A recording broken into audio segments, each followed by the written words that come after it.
Chers auditeurs de Raïba FM, bonjour. Nous sommes le 21 janvier, le lundi.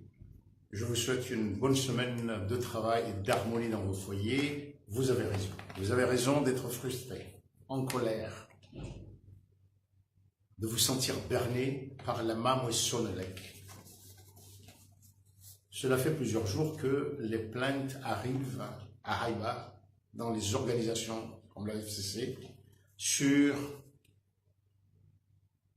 le coût ou la cherté de l'énergie. Les gens qui achetaient de l'énergie à 5 000 francs, qui payaient 500 francs de taxes et repartaient donc avec une charge dont l'équivalent en francs était de 4 500. Aujourd'hui, peuvent se retrouver avec 4 000 francs ou 3 500 d'énergie affective.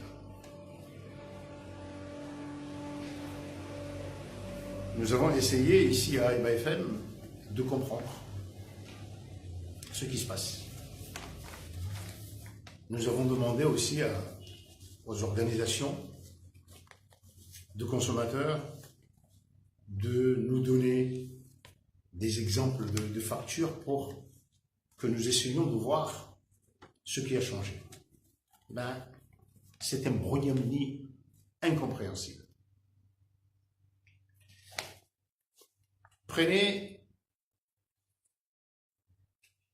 ça, une sorte de compilation de différentes factures d'un client qui achète du courant pour 10 000 francs environ tous les 10 jours.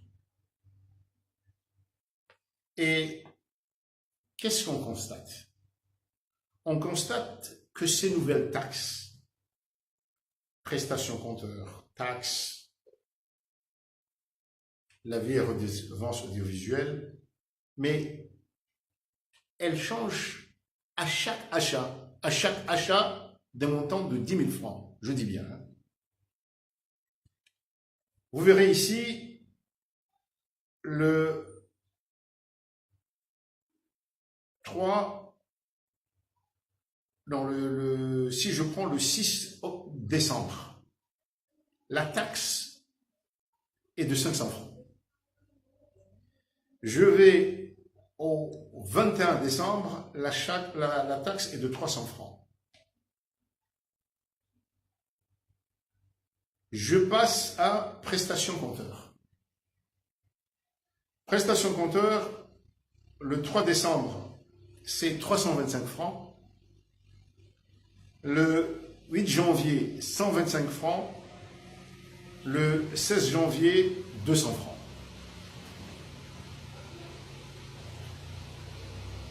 Qu'est-ce qu'une prestation compteur?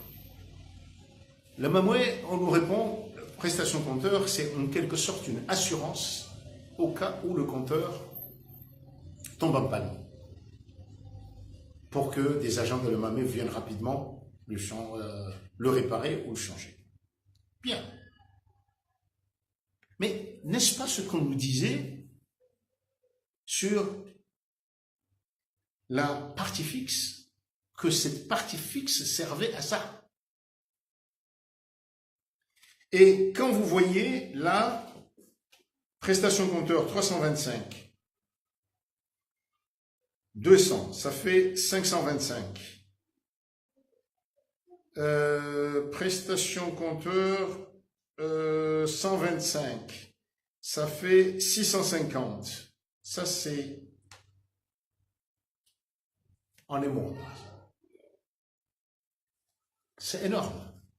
Ça veut dire que sur la base d'une année, ça ferait 6 000 et quelques, ou peut-être plus pour d'autres. C'est quel type d'assurance? C'est énorme comme assurance. Quand on sait que la Mamoué, Sonelec, pardon, commande elle-même ses compteurs. Mais Un compteur doit durer des années. Quelles sont les normes? Quel est ce compteur qui demande une assurance aussi élevée? Je vais vous poser une question très simple.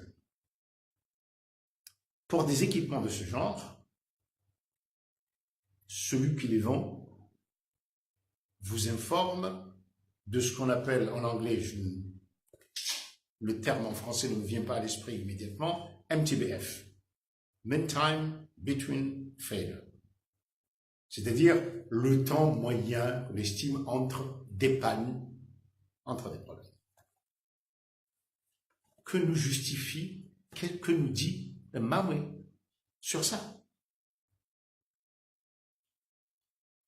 Partie fixe varie. Donc, il est impossible de comprendre ce qui se passe. Je vais vous donner un autre exemple. C'est une dame très âgée, habitant Iconé. Elle achète pour 5 000 francs en général. Et là, cette fois-ci, vous voyez énergie achetée sur 5 000 francs, 1 320 francs. Admettons qu'il y a des taxes et tout ça. Mais pour une dame comme ça, de peu de revenus, comme la plupart des familles comoriennes, quand il y a un changement, même si ce changement-là était justifié, dans n'importe quel pays, il aurait fallu des mois de dialogue avec les consommateurs, d'information, on éduque en quelque sorte, on prépare, parce que le budget de cette dame, parce que le budget de l'instituteur, du petit fonctionnaire, de la femme qui vit du manioc qu'elle vend à vol-vol, elle n'augmente pas autant. Les gens qui envoient de l'argent de la diaspora, les gens de la diaspora qui envoient de l'argent à leur famille, ils ne disposent pas de sommes illimitées. Mais en plus, qu'est-ce qui est légal là-dedans? La taxe. Nous sommes en droit de demander au ministre des Finances de nous montrer, de nous prouver la remise de cette taxe par la main, mais d'abord de nous expliquer les textes. Et quand est-ce que cette taxe arrive au Trésor?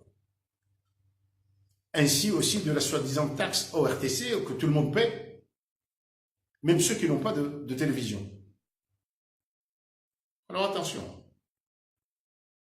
parce qu'on entre dans une phase politique de campagne, nous parlons de la maman ici, et pas du gouvernement, et que le gouvernement ne vienne pas nous dire « on nous a attaqué, on ne vous attaque pas ». On vous attaquera si vous restez tranquille et que vous ne faites rien par rapport à ça. Si vous ne nous expliquez pas ce qui se passe. On s'inquiète parce que vous avez notre argent. Vous avez dépensé énormément d'argent pour de nouveaux groupes qui sont mal maintenus et aujourd'hui, manque d'argent, on a l'impression qu'ils font n'importe quoi. C'est n'importe quoi. Au-delà du mépris du client, au-delà de l'incapacité à s'imaginer que pour des hausses aussi importantes, ne nous parlez pas de taxes et tout ça. C'est des hausses inimaginables, incroyables, pour une société qui connaît ses clients, qui connaît leur pouvoir d'achat. Il faudra des explications, mais il faudra aussi des responsables. Bien sûr, on peut nous dire c'est une décision d'en haut, mais si décision d'en haut il y a, il faut pouvoir nous expliquer comment elle est appliquée et qu'est-ce qu'on attend de ça. Une famille, beaucoup, même des agents de police aujourd'hui, qui gagnent 40 000, 45 000 francs, qui ont 2 enfants qui vont dans une école privée, c'est au moins 10 000 francs, ça fait 20 000 francs pour les 2 enfants, sans compter la nourriture et tout ça. Quand sur 5 000 francs, 3 000 francs sont prélevés de taxes, je ne sais pas. Comment pensez-vous que les enfants encore vont pouvoir étudier sans lumière? C'est ce qui occasionnait les mouvements d'antan. L'énergie, c'est important. Et c'est d'autant plus important que partout, quand il y a des changements comme ça, on explique, on informe, on dialogue et on trouve des solutions ensemble. À demain.